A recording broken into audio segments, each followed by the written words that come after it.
Right, everyone, welcome back. You might be able to hear us over the noise. You'll certainly recognise this chap here.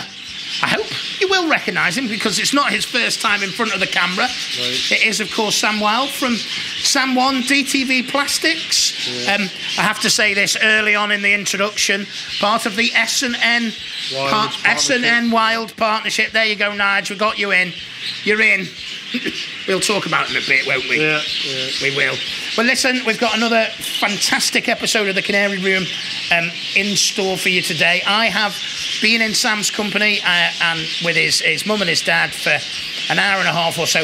I've been well fed, people. In fact, I'll show you my breakfast. This is it. It took me a while to get through. Sam did say to me, you know, what time will you be here? Because breakfast will be waiting and it'll be special. And he wasn't wrong. It set me up for the day, to be honest, and there's a lot of me to set up. We have got loads in store today. All right, this man is incredibly generous with his time, with his knowledge. We've got some lovely birds, and it's an incredible setup. So, listen, you know what to do, everyone. Grab yourself a cuppa, sit back, and enjoy the show. So, Sam, we're in the room. I tell you what, it's a room, isn't it? It really is a room. It's a good size, yeah. It's a decent size. I think we joked before in the kitchen that it was going to be 30 by 10, and it's ended up 40 by 12, yeah. 40 by 12. A little bit bigger. What's an extra 10 feet and 2 feet amongst friends? Stunning setup. We've got some shots outside here, so we can see that you've got aviaries across the front as well. Yeah, outside flights. Outside flights, and then on the inside you've got sort of 3 decent-sized flights. And you know, I've been in the flights this morning. I've been amongst the budgies, everyone, and they've been well behaved. They've been well behaved. I don't think I've got anything on me. I don't think they've left me any presents. Not yet. And I've managed to not stand on any, which is quite an achievement. That was my biggest fear when I stepped in there. So the room is the room is a delight. It really is, mate. And I think a lot of thought goes in, doesn't it, when you're sort of planning rooms. So not everybody who wants to start off with budgies, Sam, is going to have a sort of 40 foot by 12 foot shed. You don't need it. There's a lot of successful people that have got moderate bird rooms, small bird rooms. You don't. The size is for us, you know, to keep more birds and to have more space. But you don't need a big bird room at all. No way. And I think that's the important thing. And I think, you know, I'm always mindful whenever we do a canary show, you know, we go and see some of the sort of the top people wherever they are in the world now. And they have amazing setups. And I'm always quite mindful of, you know, does that put people off? And the reason I do this show and the reason that people like Sam come on it is to encourage people to start. So although we can marvel at this, you know, I aspire to have something like this. It's not what you need to start out. No, not at all. You just need enough to be manageable. Enjoyable is, to me, the crucial bit. This is just what you want, isn't it? Yeah. You don't need it, though. Keep it fun, keep it enjoyable, and manageable is because of time. Yeah. You know, keep it easy as possible. No, it truly is. So, Sam, tell us about your... Talk to us about where did it begin with budgies? Tell me you started off with canaries. I did have some canaries. Get in. Cut a long story short, when I was a kid, we moved to this property and we had a traditional garden shed, 8x6 or something like that.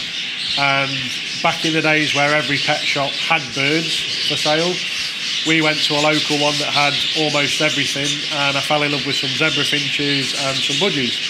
So we bought some, but we had nowhere to put them. So my dad soon rustled up an aviary together and we got going. And then it was, what can I have next? What can I add to the collection? And we ended up with all sorts. And we did go and see a Gloucester canary breeder because I like the Corona ones. I've always liked the crested things that are different. And we had 6 pairs of them. And we cage bred them. We had 6 pairs of budgies to cage breed, and everything else was just left in an aviary to do what they want. So the zebra finches bred like mad, probably too much to be honest. And other things started to attack each other, get frustrated with each other. So some of them got sold on and moved on. and it was down to literally a few types of birds, and we come across our local club, Trent Valley, which at the time was Trent Valley Foreign and Budgie Guard Society. The Budgie guys were great and still are great, and they said, if I was you, bit of advice, stick to one type.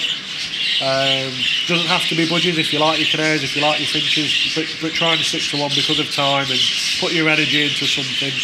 And I chose budgies because for me, as you'll probably see on some of the clips, there's so many colours, so many combinations. It fascinates me, and it still fascinates me now that new varieties are appearing all these years later on. So we got going just with budgies then, took it a bit more seriously.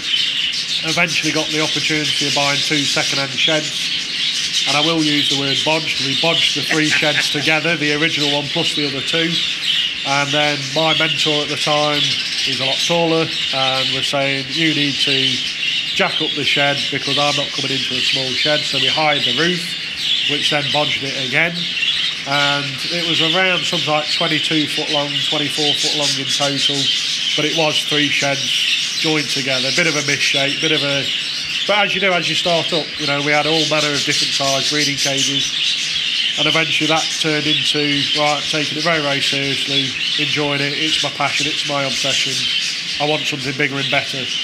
We actually got infested with red mite really, really bad, and that definitely made the decision easier to build a new bird room, which this one was meant to be 30 foot by 10 foot. And when I ordered all the materials to start with, I made sure I ordered enough for 40 foot by 12 foot. And here we are now. So it's just gone from strength to strength as a hobby, strength to strength as a passion. I judge, I do seminars all over the place. I do cage and aviary articles for the Cage and Aviary magazine. I help as many people as I can. I'm heavily involved in my local club. It's a great hobby to me. Yeah, I mean we saw a lot of that, didn't we? I filmed the Trent Valley show in August last year, and you know, I said to you at the time, I said, you know, impressed with the number of people you know, who got involved, and then and the way that it worked on the day was incredible. Wonderful.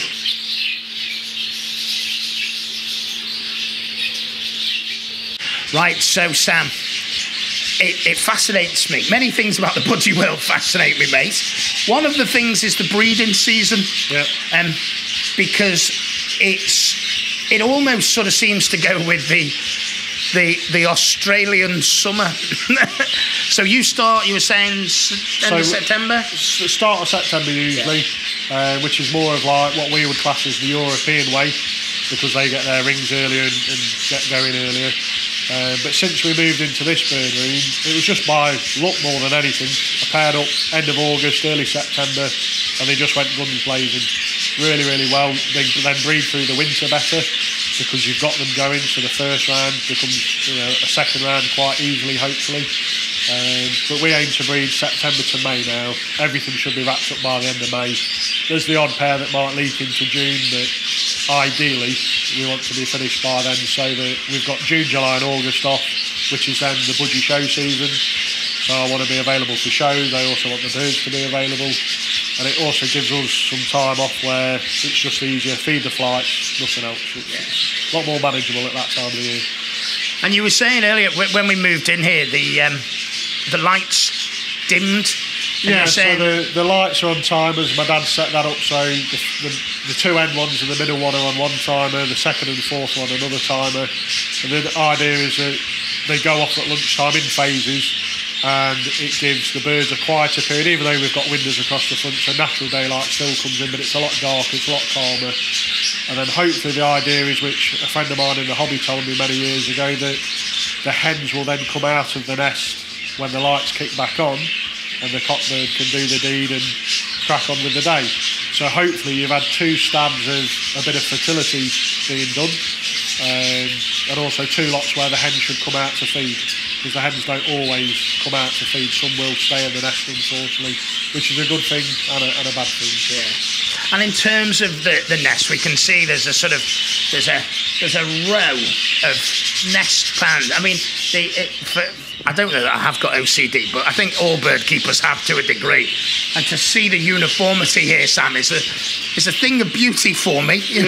Look at this. In our old bird room, we had lots of different types of cages because we made some, we bought some, added to them, and so everything was a bit higgledy-piggledy. And when we come here, we wanted it to be as uniformed, as smart, as manageable, as easy to use as possible. So all the cages are on one wall, all the nest boxes on the same side, so every cage you feed, it's your routine of doing the same thing all the time. And yeah, maybe there's a little bit of OCD there that you want it to look right, but I think once you've been in it a while and you want to do a new bird room, you want it to be better than previous ones. Yeah. No, sure. And I think when we sort of consider the breeding, and this is something we've spoken about, as a canary breeder, I'll strike a cock bird with multiple hens. Yeah. With the budgies, more often than not, they're paired. Yeah, you would select the pair for colour, for quality, for bloodline, for whatever your decision may be, and you would stick to them, that pair.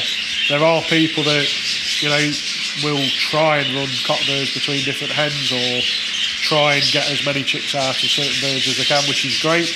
But for us, 99 times out of 100, it would be that pair's been paired together for a reason, leave them alone, and there's the two birds to rear the chicks as well. Whereas I know, like we were saying earlier, that one cock could be with several hens, but then there isn't the cock there. Whereas for us, we feel that we need the cock there. Maybe we're doing it right, maybe we're doing it wrong, I don't know. But we breed a lot of birds quite easily, so something's going right. Yeah, I think something's going right. And we talked as well about moving the eggs, and again, lots of canary breeders will remove eggs, but with the budgies, you don't. We leave ours. They get laid every other day, so we leave ours. The downside to that is that if you've had 7 or 8 eggs, which a lot of our hens will lay, if the first one hatches on time and the last one hatches on time, there is a big age difference, and sometimes you could potentially lose that last one just to being so much smaller. But then that's where fostering comes in. If you've had a pair that haven't been as successful, you can move eggs or chicks into them to try and maximise your chances. And one of the other things that fascinates me, and I might be completely wide of the mark with this, but there's a breeding room of birds, and then there's a bank of cages, and I'm assuming you rotate birds around, is that? So the process that we've got, the birds breed in the cages, the chicks when they are feeding, when they've left the nest and they're confident, hopefully we see them perching, we want to definitely see them eating. They will go down to the bottom where there are 4 like double stock cages, nursery cages as we'd call them. They're in there in sections, in batches, to try and give them a pecking order of some degree. If you see one that becomes a bit of a bully or one that's struggling a bit, you can move them accordingly to help them out. But after that, they go into the trolleys. We've got 2 trolley cages at the minute. We usually have about 3. And then after the trolleys, they'll go into the end flight. We've got 3 large flights. One is usually breeding birds, one is usually the young birds, and one is usually surplus. But we don't have surplus anymore because they just sell when I need them gone. The previous sales flight is now overrun with colour budgies / miniatures. So it has changed a little bit, but we have the process still in place as before, and the birds will get assessed as they go along as well. So in the nest box, I'm looking for certain features. When I put them into the baby cages, sometimes they go a little bit backwards weight-wise because they're feeding themselves, but you still want to see those features. And then by the trolley stage, it's, do I want to breed with you for quality, for colour, for bloodline, or do you need to go? And that's the process that we've used since we've been in here, and it works for us. Fabulous. Well, we'll have a little closer look in a minute at some of those birds, and you can tell us, Sam, because fascinated by the depth, the breadth of colours. You mentioned the miniatures, or the colour budgies, official name. Yeah, colour budgies. So we'll have a little chat about them in a second.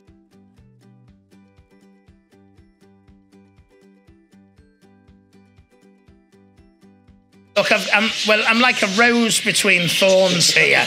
We've got Nigella in the kitchen. We're gonna make some egg food, aren't we? Soft food, not egg food. Soft food. Sorry, chaps. To a special recipe. Now everyone has their own recipes, don't they? Yeah.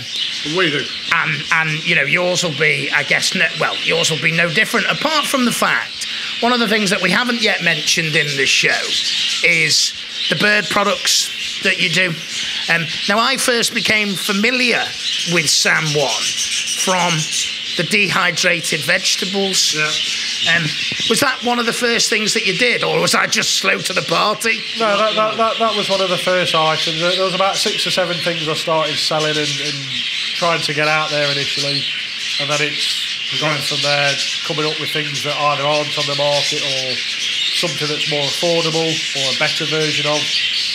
So there's now a long list of stuff that is used by breeders all over the country, and what we use, well, we believe in it, we get good results from. So we experiment with some things, don't we? Yeah. And if we're happy with the results, then we try to progress from there. Yeah. You never stop learning. You know, there's always something that comes out, or you've not heard of before, or you haven't tried yet, and you think, yeah, could we add that? And that's where sometimes we'll tweak things as we go along every year. And I think that's always, for me, it's always the reassuring thing when you see that you've got people who breed, judge, exhibit and develop, so you know that it's not just somebody who thinks, oh, I can sell this on. It's somebody who's a sales point. It's not just thinking of a quick fix. There's always a process behind everything that comes out. It's taken us years to get what we built up to now, what we put in the soft feed. Yeah. Actually, it's proof that they put it in a particular breed. Yeah. And I mean, they look well. They look well. So come on then, Nigella. Tell us. Sam's going to talk us through. Nigella's going to cook. So come on, Sam. What we got to start with? So there's a mix of dehydrated vegetables. Yeah. So there's a mix of dehydrated vegetables that are soaked in water. Within the water is a multivitamin, and the idea behind that is the vegetables are then soaked in that. There's dry egg food that is then the base of the soft food mix. We don't just use egg food like a lot of people would. We concoct this soft food mix. We add seaweed, which is classed as a health booster. We're adding Thrive On, which is a man-made conditioning product. Those two are two of the hopefully the key elements for a bit of fitness, a bit of health during the birds, because it is a stressful time for them. There are different herbs that we provide, which are all dried. During the spring and the summer, we would use fresh as well, as if we've got them, because we do grow herbs.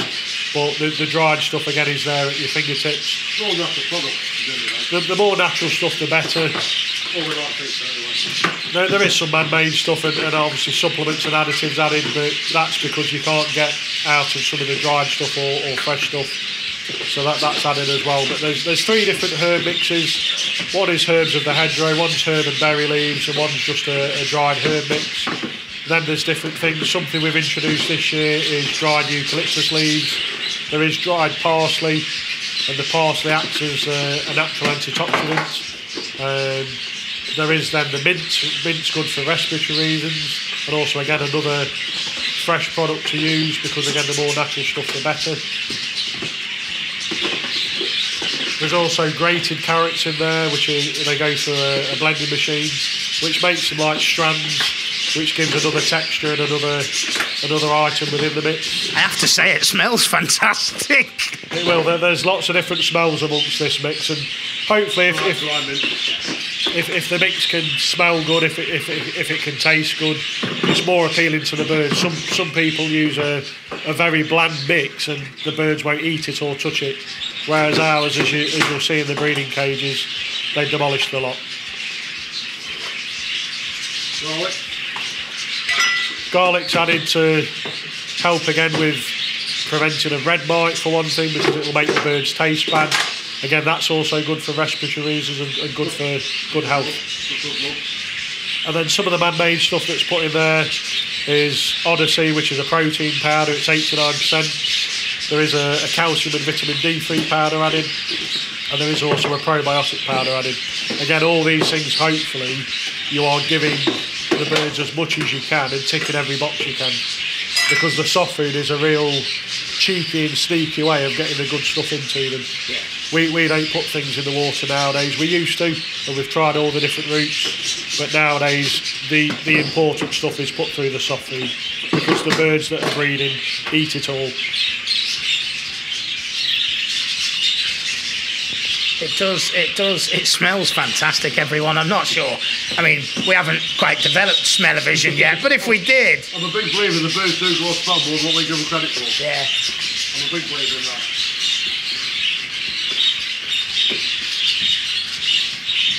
That's why I don't like putting things in the water. If you put something that don't like the smell or taste, you won't drink it. Yeah. You put it in here, you like the smell of eating it. There's lots of products on the market that have got a smell or taste to them. The birds, once they get used to it, will obviously take it. Beetroot, apple, parsnip. But hopefully by doing it this way, once you've developed a mix that the birds will eat,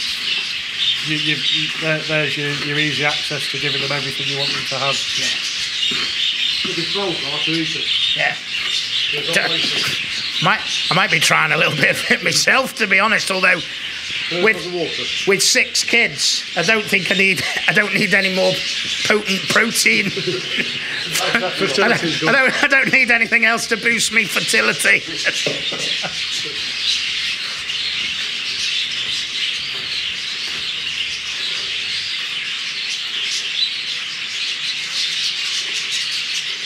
The multivitamins always put in the water and put it in. You can need a certain amount of water into it.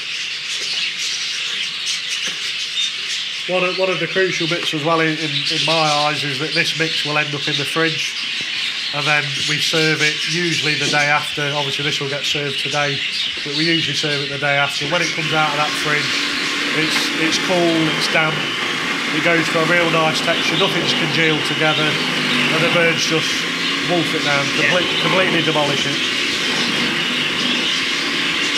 I'm slightly concerned about Nigella's thumb here.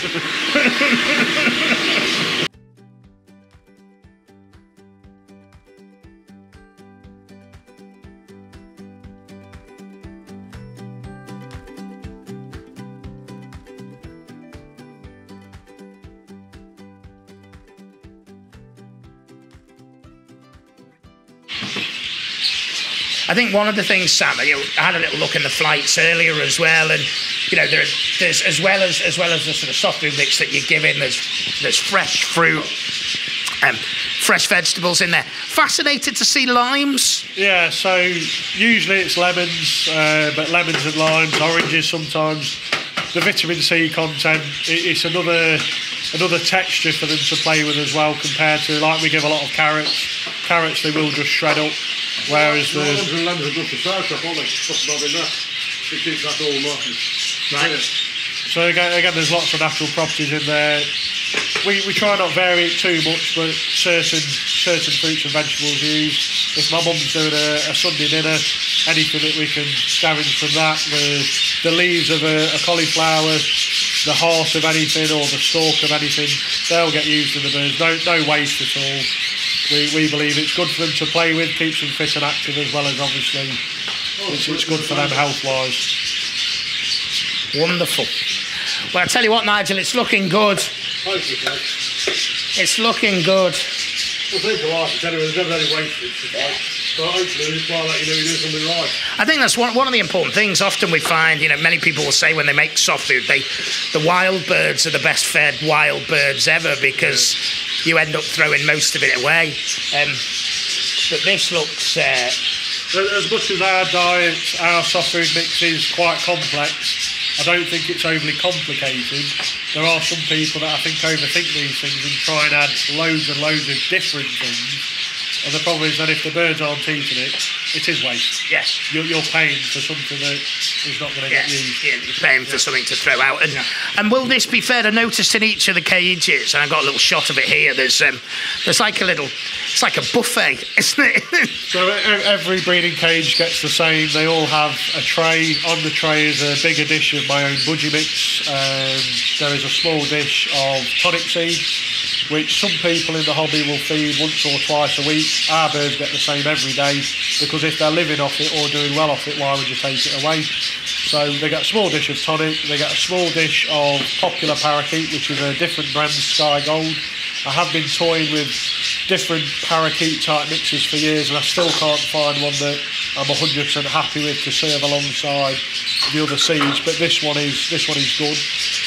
We give a dish of plain canary, which we've done since I was a junior, and the hens seem to go mad for it when they're laying, so there's got to be something in that they want. Another dish is a dish of grit, which contains 3 different grits. There's oyster shell grit with red coralline, and then there's also a pigeon product, which is redstone. The 3 of them get mixed together, and again it gives them a good choice. And the final one is a small little dish, which is this soft food mix. And if they're only just been paired up or they're laying, they get a small amount. If they have got chicks, they do get a bit more. But again, we don't overfeed it. Some people will heavily overfeed soft food, and again, you're creating waste, or you're just making them live off that instead of seed, and budgies are seed eaters. Yeah. So the main part of the diet and most of what they get offered is seed. And there's 3 finger draws as well in there. So every breeding cage gets a finger draw. These are always filled up on a Monday morning, but we've filled them up today when you come in today. They are Thrive On, which is a man-made product for condition more than anything. Yeah, it's heavy in protein. It's a bit like Viagra for birds in a way, gets them very sexually active. There is another one of seaweed. Seaweed is classed as a health booster. Again, a lot of natural properties in that. And then the third one is pink and black minerals mixed. And sometimes, depending on what I've got at work, I might add a third one. So there'll be pink, black, and also Kilpatrick's minerals. So there's minerals, seaweed, and fibre. A good choice, but that's an addition to the diet, not the diet. Yeah. Only gets filled up once a week. If they eat it by the following day, tough. You don't get any more till next week. They get into its thrive, and they're mad. Yeah. Too sexually active. Yeah. Like W in Europe is like Viagra. What a horrible thought, everyone. What a horrible thought. Well, this is smelling stunning. I mean, it smells better than it looks, is what I'm going to say. Well, they're doing one smell. Yeah. If you like the smell, they'll eat it. Yeah. And then that way, like calcium, I put calcium powder into the soft food, you guarantee to get it into them. Yeah. You spray it in the water, don't guarantee they'll drink it, and also right to bed. By putting it in here, you guarantee them to eat it. And I think that's the important thing with all of the stuff, isn't it? What I must also highlight is the coconuts. Yeah. So you talk about, I think, what's evidently clear in here, not just from, the food, the quality of food and everything else, but the environment itself that you've created for them. As out of shot, there's 2 budgies hanging upside down on millet. You've got the different thickness of the rope. You've got coconuts. Tell me about the coconuts, Sam. The idea has always been to keep the birds fit and active, and when we first moved into this bird room, the bird room was quiet. It was all fresh, it was all new. We didn't have as many birds either, for various reasons, but they were bored, and I wanted to keep them fit and active and happy more than anything, and as you can hear, they are happy. We try to give them stuff to do, so like that, once a week they'll get fruit and veg, they get the seed all the time. There's grit available, there's Himalayan rock salt available, coconuts once in a blue moon just to give them something to do. Millet sprays get hung up to keep them busy. They have to earn it, they can't have it on the floor, they've got to get up and get it. cuttlefish on there as well. Yeah, sometimes we'll hang cuttlefish up from the rope again, something different for them to chew with, something different to play with. It's all about fitness and happiness. Stimulation, isn't it? Yeah, got to keep them happy. Brilliant. Stimulation, they'll breathe easier. Yeah. Brilliant stuff.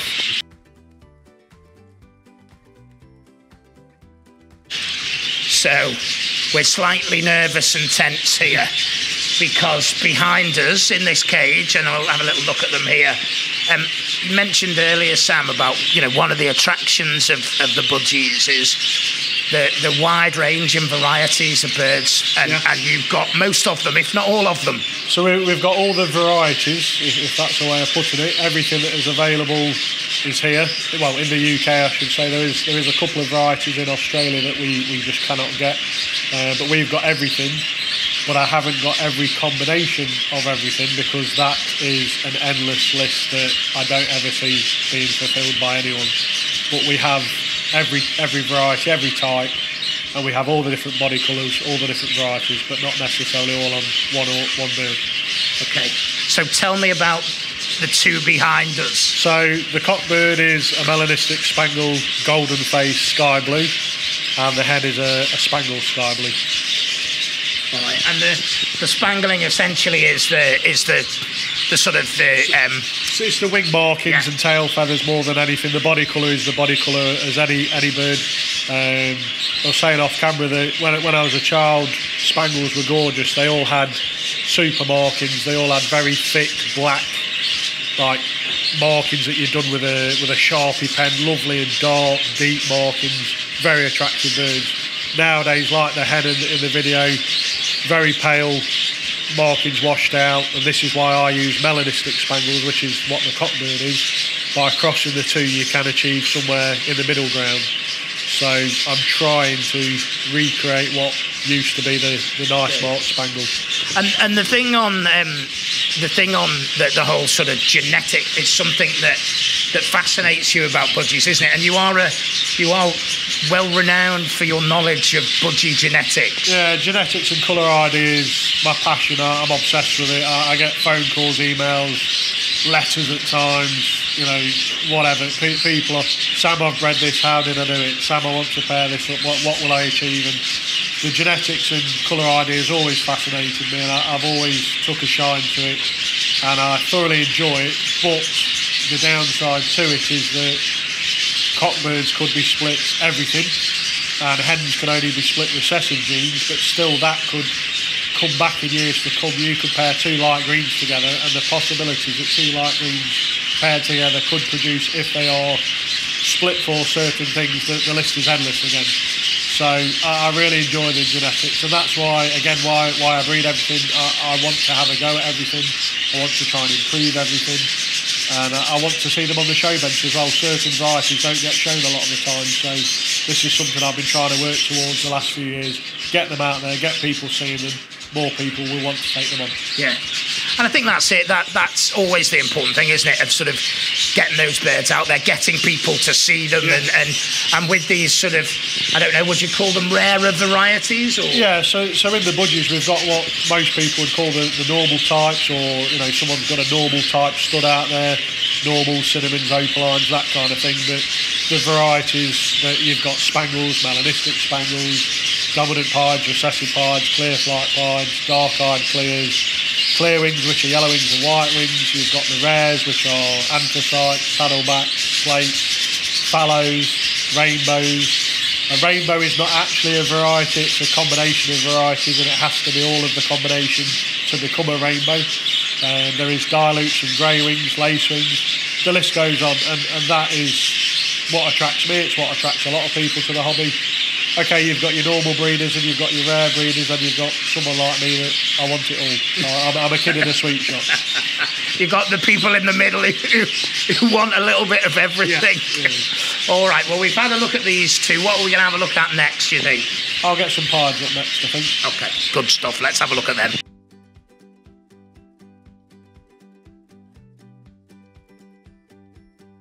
Now, with these pieds that we will get a close up of, yeah. we've had to put the front on. Younger birds, bit young and feisty. We're all young and feisty once, Sam. So these are pieds. Yeah.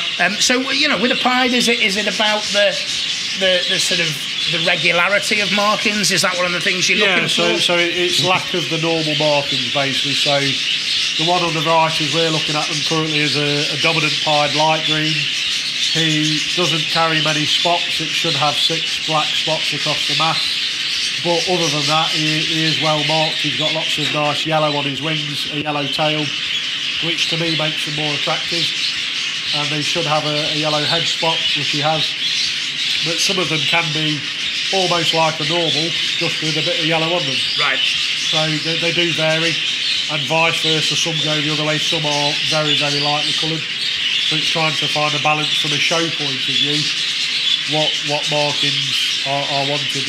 Again, like with the spangles, when I was a kid, most pieds had a band, so it'd be half body colour, half the face colour, and they all had the spots. They all had white or yellow tails. They all had white or yellow flights. But again, nowadays there is such a varied amount being bred with different things, so the markings are being changed. The bird on the left is a recessive pied, and they are almost like the other way around, so their body should be face colour, body colour. But again, some of them can be very dark, some of them can be very light, and they should have 15 to 20% on the wings, but again that varies. Some are very dark, some are very light, some are very patchy, and that's what makes it a bit interesting. It's trying to breed one that looks a good example as well as a good quality budgie. Yeah. And they breed as they say in their name, so a dominant pied breeds dominantly. You can pair one to a normal and pass it straight on. With a recessive one, if you paired it to a normal, you would only breed normals that are splits, so you're hiding the gene then. Yeah. Lots and lots and lots of things to look out for. And one of the things which, you've obviously done well in the partnership with the exhibition type. And over recent years, you've done, incredibly well with the colour budgerigars, miniatures. Yeah, I keep wanting to call them miniatures. They are miniatures. The colour budgerigars. Those are a very, very tiny bird. They are bred to be small, and the more smaller characteristics you can get, the better. And again, all the varieties come in them, and a lot of the rares come in those, I think because they originated probably from colony flights or people that massively inbreed, and then these varieties are appearing. So a lot of the time the rares you will see in those, and then it will take years for them to come up to exhibition size. But they are becoming far, far more popular now. And there's a fair collection of them here. Yes, yeah. I started a few years back with them because I wanted to get them out there. I wanted them to get seen more. There are breeders that do go out there and get them seen, which is good, and I think they need more publicity, so I've been trying to do my bit. But then by doing my bit, I've taken it very, very seriously. I'm trying to breed a good example. I'm trying to breed a few varieties that I like the look of. I don't keep all the varieties in the miniatures because I haven't got the space for that, for one thing, and also I don't actually want that. I want the varieties that I want then, because I can be a bit more pickier.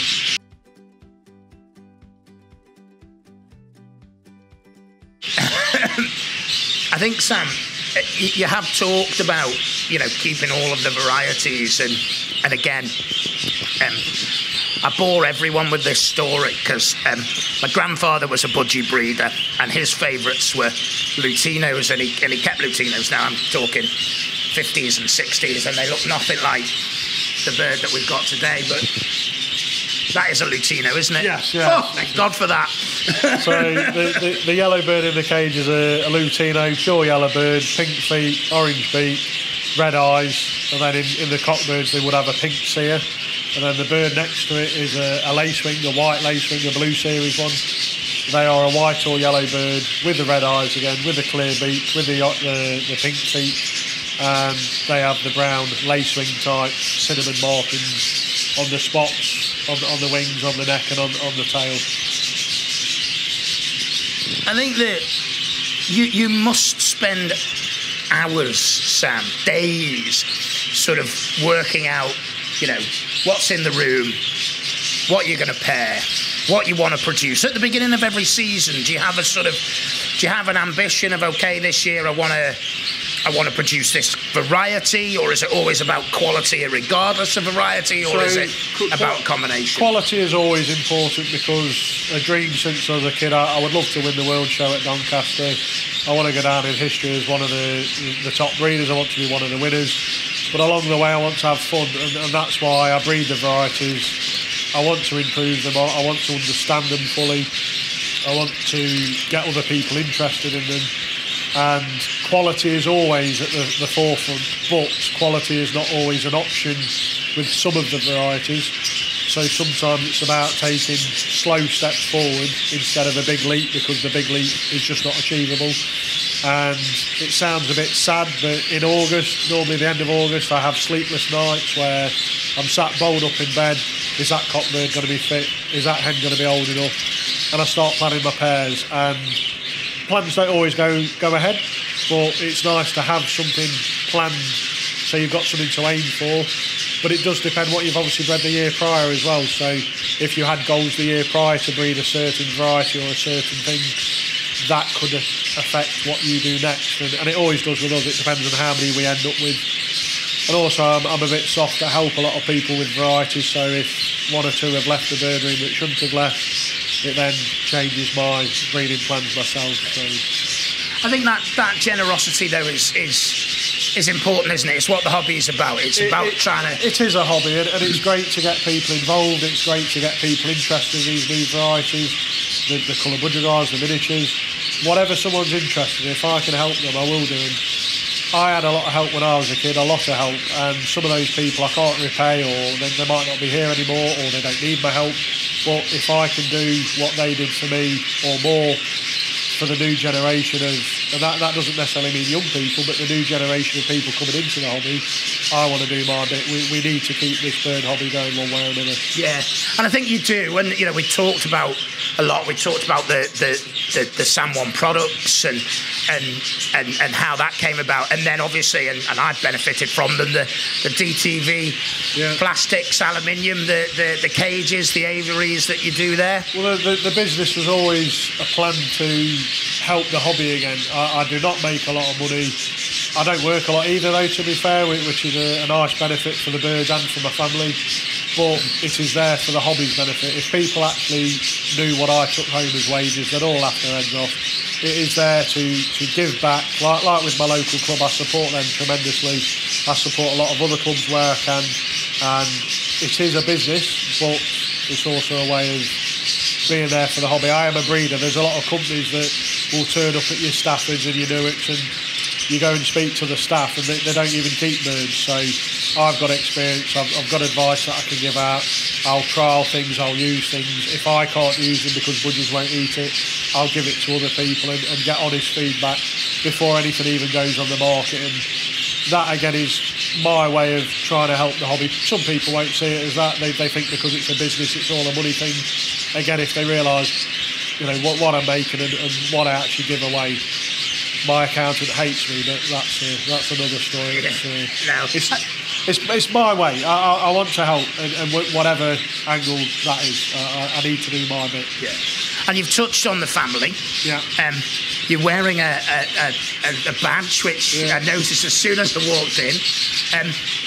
It's been a challenging time for the family wild, I think it's fair to say, but the budgie variety, the budgie, well, not just the budgie world, friends and fanciers have done their bit, I think, to help and rally round. The hobby is a great thing for having contacts all over the world and friends that you make for a lifetime. And this last 12 months has been very weird and very challenging. It's been amazing because we've got Marnie, and it's been something that I wouldn't wish on anyone. It's been a real roller coaster. The birds have suffered a bit for it, business has suffered a bit for it, but she's here and we're cracking on, and we're just grateful that everyone that has helped, whatever that might be, people keeping in touch, people donating to the charity, people supporting my business that that don't usually use me because I'm not local or whatever it might be.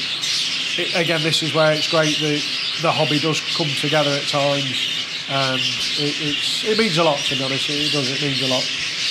Good stuff. And I think, I would say to everyone, Sam has helped me out. I'm forever getting little parcels from sam1 of various different things. Try this, try that, try the other. And I'm always very grateful for it, mate. And I think, I would say to everyone, you've got somebody here who, lives, sleeps and eats and breathes the hobby. And so continue. If you haven't, support Sam. If you do, continue to support Sam.